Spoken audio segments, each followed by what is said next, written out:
Hello, everyone, and welcome to Your Friend in the Darkness podcast, where what's true in the light is still true in the dark. I'm your host, Stephanie Vagano, and I'm super excited today to introduce you to the first ever Catholic guest that we've had on the podcast. Her name is Rachael Kama. She is full of music, actually. I've had a lot of musicians on here. Maybe I've got a bit of bias. I love Um, it. It's great. she's musical and wonderful, and probably one of the best, well-formed Catholics I know. So, just putting some compliments out there. Oh, wow. Yeah, Okay. no, I was really moved. So I actually met you when you were in like a youth ministry sort of capacity. Um, yeah, and you taught me a lot just by your leadership and yes, and you've actually been involved in the Remy story. You knew us through that really difficult time. Yes. So I'll let you talk about yourself for a bit. You Of introduce yourself after course. you take it away, girlfriend. Hello. So my name is Rachael Kama. Wow, how long have we known each other, Steph? Like, We were it would be, I was dating Brad like my entire relationship with yeah. Brad because Actually, yeah, yeah that's yeah right. because we were So, of dating and then we did course, Divine Mercy Sunday and then that's how I yes, met we you. Yeah did. yeah. That's right. So I met you obviously through your beautiful husband, Brad. But then we became really close friends as well. We also played the violin together, so that's a really cool thing that we love to share with one another. It was just really lovely to watch one of my good friends fall in love with someone.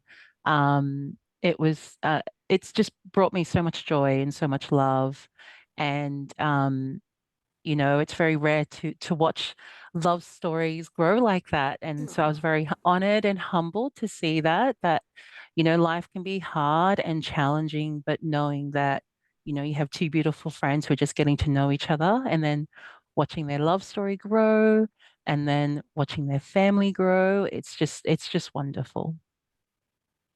Yeah. It's so beautiful. You've like somehow managed to introduce me instead of yourself, but that's really Well, yeah, great. sorry. It's like that is the skill and the gift of Rachel. Um, well, I know prayer has been a huge part of your life. I'm going to give an example of how I experienced your love of prayer. Um, you have a very special devotion to Divine Mercy Sunday. Did you want to tell us a little bit about where that comes from? We want to go Yeah, there? sure, sure. Yeah, Is that too when big to start my with that? I know No, it's that's gonna okay. probably Let's just do it. Let's yeah, just dive right let's in. go dive right in, hey? So I come from a very practicing Catholic family, but it wasn't until my father fell ill, back in like 2012, end of 2012 or the beginning of 2013, I think it was. And he was basically told that he had this lung cancer and he was only going to have 6 months to live. So it was pretty crazy because at the time, and our whole lives, Dad was kind of the rock of the family, the one who basically just kind of held us all together. The faith was there in him, but even just his natural born leadership. He was the boss of jails, and he's a big Tongan guy, but also was like a big teddy bear as well. And I can say that because I'm like the second youngest child of the family, and he just always just always showed his love through action. And always taught us beautiful things. Like, imagine this big Tongan guy, boss of jails. You would think he's really tough and strong, and he is, but he also showed this beautiful humility part of himself. He always taught us about human dignity, actually. So my Catholic social teachings like came from his actions and in reminding us, these people that he looks after have all been given time now to do the things that they need to do from the crimes that they've committed. And so his job wasn't to judge them. His job was just to make sure that their time was done, and that they would still know that they are human. So the human dignity of a person, I really learnt from just my dad being who he was. And so, obviously, when you're given something like that, you're told that your dad's been given 6 months to live. It's a massive struggle. It's a massive thing that does something to your life. I was in my mid 20s at the time, and I just left home. So um, I did that thing where I left home and didn't want to come back for a really long time. I actually heard God's calling, and God was asking me to shift away from home and go to this place called Coffs Harbour, where I didn't know anyone except for my brother, and God was asking me um, to spread His word basically there in however I could. And I knew at the time, even with this horrible news of what was happening with Dad, um, I know he really wanted me to come back home and be at home just to be with him. But there was something else that was like God was telling me, like, you can deal with this and you can also live your life. It was a big struggle at the time. But was so generous. Dad was so generous with the way that I just kept following God's call through that. He really respected that, and his love of God really shone through that. And so he had this devotion of divine mercy that was basically like thrusted upon him in hospital. Like the first week he was sick, a good friend of his, Ostano Varasi, who sadly passed away as well. He actually just, we, his family have just only mourned the first year of his passing only a few days ago. This is like, well, it's so strange that we're talking about this. But Ostano, came with his wife to visit my parents, and he shared the story about how when he was in the hospital, he gave his life to the Divine Mercy devotion. And ever since then, he didn't look back. That through that devotion, Saint Faustina, um, through the devotion of Saint Faustina, he was completely healed from something that he just didn't know that could happen, um, and really experience this beautiful fullness of love, like this love of mercy, Jesus's merciful love. And so my dad was really he'd known about this, which was really interesting because when we were little, I remember seeing the image of Saint Faustina. Even my auntie, so my dad's sister is named Faustina. We call her Auntie Tina, but we've just never Cool. realized the Yeah. connections of this devotion. Um, and so, yeah, fast forward, dad's like in his 60s, and then this devotion is he's been told this devotion through someone who received this miracle, and he was like, okay, well, he just felt this beautiful, deep call to do that, and then he was healed. Like he said that he was healed, and we fully believe that as well. And so from that healing, him and Ostano then started a Divine Mercy devotion, a really simple one at our local parish, which is Holy Spirit Parish, which is really cool because it was Pentecost Sunday yesterday. And this parish is governed by the Augustinians, and the Augustinians, that one of their main charisms is community. So it's funny. Divine Mercy like isn't their thing, but people are their thing. So they really just got behind Dad and Ostano. And so yeah, since like 2013, probably 2014, our families together, and then other families, because obviously the devotion is huge, came together and celebrated this devotion once a month. And yeah, haven't looked back. And so this devotion is really important. That's how we did it together because I wanted to support and grow it in our little local community, because I know how special a devotion is, and how this devotion has changed people's lives, and how, if you really fully believe that, Jesus loves you, that his merciful love can really heal you and take over your life in such a profound way. Yeah. Oh, that was so beautiful. I don't really know where to begin. Like it's that the hand of providence in your life, like, and you are facing this this prognosis for your father, and then it's like God gave you something to help cope with it as well, in a sense, like, and for your dad as Yeah. well, and then it ended 100%. up Yeah. like blossoming into this beautiful thing for your parish. And it's like one of the, I feel like it's like a big deal for the community as well, that it's sustained for this long. And it's kind of like it's a big yearly thing, and monthly as well. um yeah, it's just amazing what one person's prayer and commitment can do, and the way it's then just echoed and echoed and echoed. I was going to say one other cool thing about you is that you've met the Pope and you have a photo with the Pope. And is that through your Augustinian community connections? Is that the same thing, or is that Yes. just an aside? Look, extremely blessed to be part of uh this Augustinian community that I belong to. So yes, so I grew up here in St. Clair. So I'm actually talking to you from Sydney, St. Clair, where I currently live and work in the Diocese of Parramatta. What's really interesting is like my connection to my parish is very special to me. It's a very special, beautiful parish.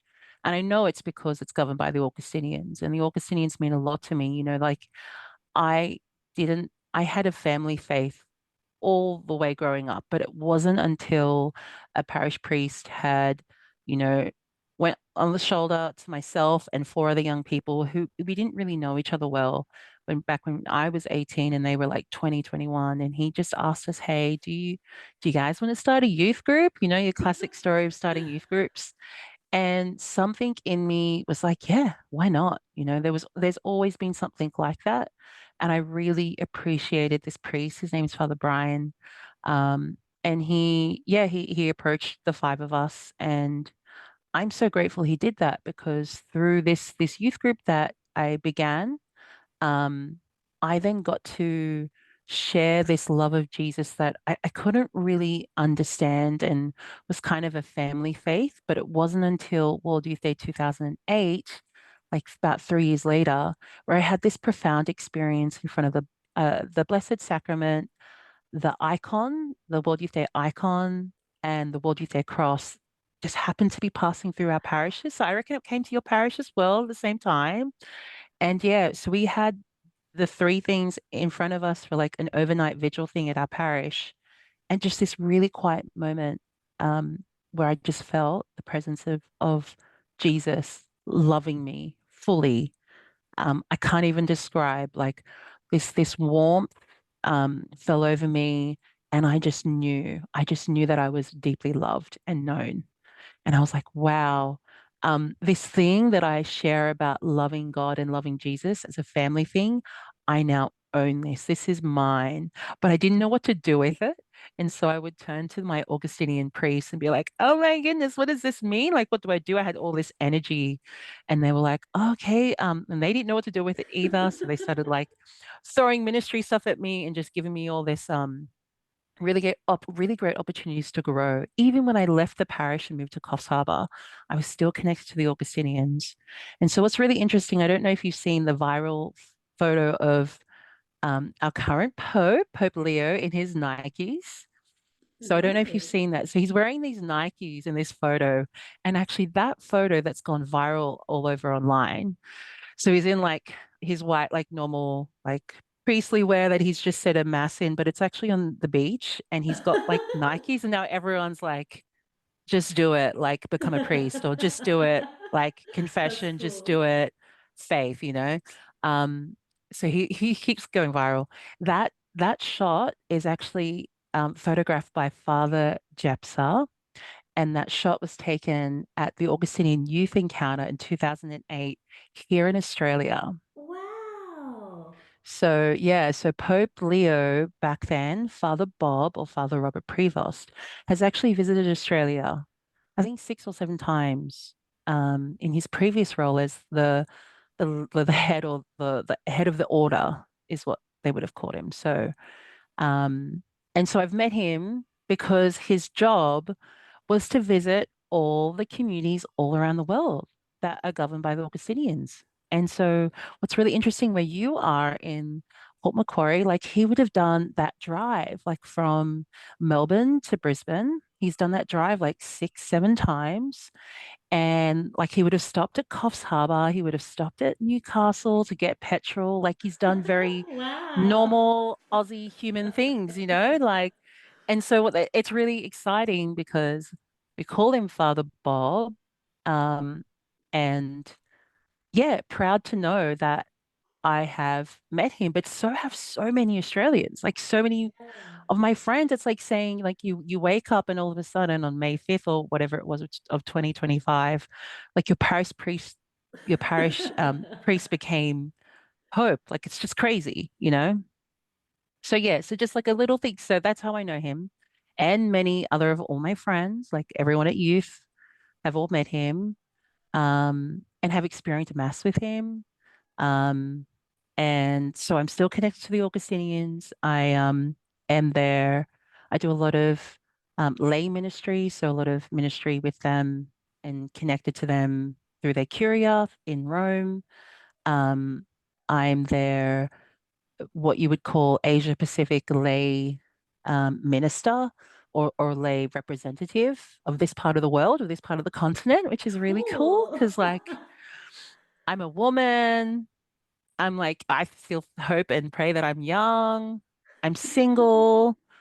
Um, and I have this responsibility that they've seen of me, and so super grateful to know them. And that same Augustine Youth Encounter that was on at 2008, they're going to have next year in 2027 at World Youth Day in South Korea. So I'm helping to plan that one because it's in our region. So that's really cool. And hopefully, Pope Leo might, I don't know if he's going to be there, but who knows? Maybe he'll want to do a video call or something. Who knows? We'll see. I'll keep you updated. Yeah. Yeah, that's incredible. You were full of surprises. I had no idea about your connections. You're very low key. You're super low key. I, I don't even know how to illustrate how low key you are. I just, yeah, I just had no idea about all of this stuff you're doing. Talk And about low key. I yeah. want to share a story really quickly. We saw each other at a wedding, what in March last few months ago. And I was so worried that I couldn't bring my violin because I thought I had to fly. I was worried of bringing the violin. I didn't know what I was thinking. And the beautiful bride and groom, they were like, oh, it's okay. Our friends, I don't know if you know, like Stephanie Vegano, she has a violin. She'll be able to bring it. I went, oh, amazing. And then 2 minutes before the mass started, Steph like is like, here you go, here's a violin. And I'm like, it's all good, girl. I've got mine. It was so good to see her. And then I don't know what happened. I just was like, do you want to play? Knowing that Steph might not know any of the songs because I didn't know if you had been told what songs we were playing. I didn't even know half of the songs. I was learning them that week.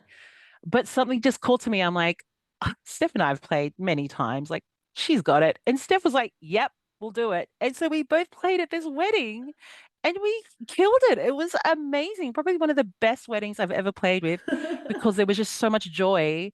Um, playing with you. And I think that's what I appreciate, that that generosity of trust that we have.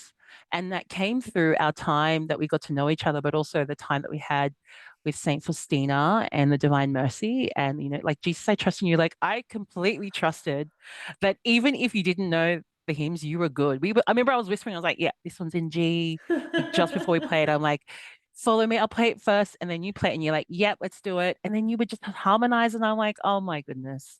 That was such a treat. I loved that so much. It's funny. Yeah, look, I realized something, of myself is that if I truly want to love others like I love myself, I have to love myself, right? And that can be a space where as a woman, it is so hard. I think as a woman, it is so easy to love others. Okay, I just think it's really easy to do that because I just give my love freely. But when you turn that love to yourself, I can't do it. Or at the time, or I could only do it to a point, but be like, but I'm not perfect. I'll do the whole like I'm not perfect, so it's all good. And so you see and know the scars of yourself. And so and I know that the time's, going down, so I'll just be like really brief. But basically That's all I right. We can decided just take the full time, and then I'll prompt you, and then we'll go on a break, and then no, we'll no, start. it's Yeah. all good. I just, I have this list of things or stages of things that I like to do for myself. And there was a time where I really, so back in like 2024, 2025, oh no, 2023, 2024, I really wanted to travel. I really wanted to do things that I was doing back when in my mid 20s, early 20s, early 30s. I'm turning 40 this year as well. So Woohoo! when you're nearing 40, you're kind of like, what am I doing with my life kind of thing. But I noticed the last few times I was overseas, it was really bad. Like I loved being overseas, but then I wasn't able to enjoy everything because I was constantly out of breath. Um, you know, I just wasn't in the moment. And I was doing holy things too. Like I was on pilgrimage. I'd seen Pope Leo or Cardinal Prevost in 2024, actually, in July. Oh, wow. I'd seen him for the first time in like 13 years, and he came and did a mass for us. He just dropped, oh, and then he was about to drop some of us off to the airport, actually, which is funny because they ran out of people to help, like pick people up and drop people back from the Stop. airport. See, he Stop. like just dropped What people a off at the claim. airport. Just, Could have like, how funny would that story have been? that's Like, yeah, hilarious. he just drove my mum and I to the airport. Um, Stop. but I just remember like looking back on the photos and feeling things and just going like, wow, what a beautiful experience. I'm not going to take anything from the experiences away. But dang, I'm tired. I am so unhealthy. I'm so unfit.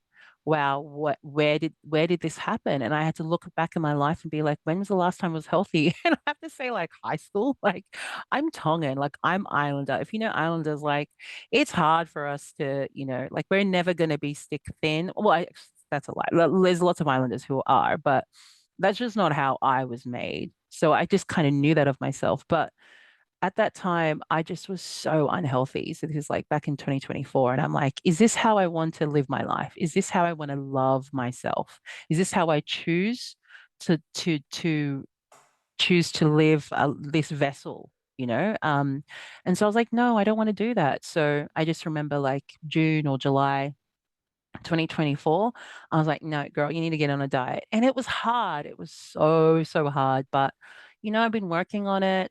And then, like, end of 2024, I was like, no, you need to choose yourself. You need to choose yourself, love yourself. This is a year of health. And so, like, all of like end of 2024, all of 2025, I was like, girl, just do it. And it was so hard because in ministry, especially with the jobs that I do, I'm constantly giving to others, sharing of others, and it's a very like otherly kind of life. When you're ministering to other and you're listening to other people, you can really lose yourself in that. But then when I realized, no, actually, I need to put myself first because I'm telling people to love others like you love yourself and to share joy and love. Like you need to show that in your life as well. And so, yeah, I just made these commitments like the walking, the eating, the actually getting like medical help and going like, what is actually going on in my body, like blood tests. I found out that like I needed this thing called iron. Like, what is iron, So, um, and just realigning things and realizing, wow, if I didn't actually shift this in my life, um, I might not be alive now. Like there were some really crazy things that were happening. So, yeah, I'm still on that journey at the moment, but I'm so happy because I'm so much happier now. I didn't realize it's definitely not an easy thing. And I can say, I'm at a stage in my life where I feel really good and really healthy, and there's still so much more I need to do. But actually, I was choosing not to choose it for a body image to feel good, but to actually allow the inside of myself to reflect what I feel on the outside. Do you know, like to know that I've been made and loved in God's image, and I want that to be reflected on the outside as well as in. And I also want to travel and not be out of breath, like practical things too, and want to live full life and want to know that I will be alive in 10, 20, 30 years time. Whereas, when I did the medical stuff, I was like, oh my goodness, I could have been, I was almost pre-diabetic and I was already, and my dad died of cancer, so it's already in the bloodlines and I've got to be really careful and conscious about that. And so I have full control of that now, so I need to do something about it. So I'm like, girl, do it, like just do it. Go Yeah. you. I'm so, so proud of you. You honestly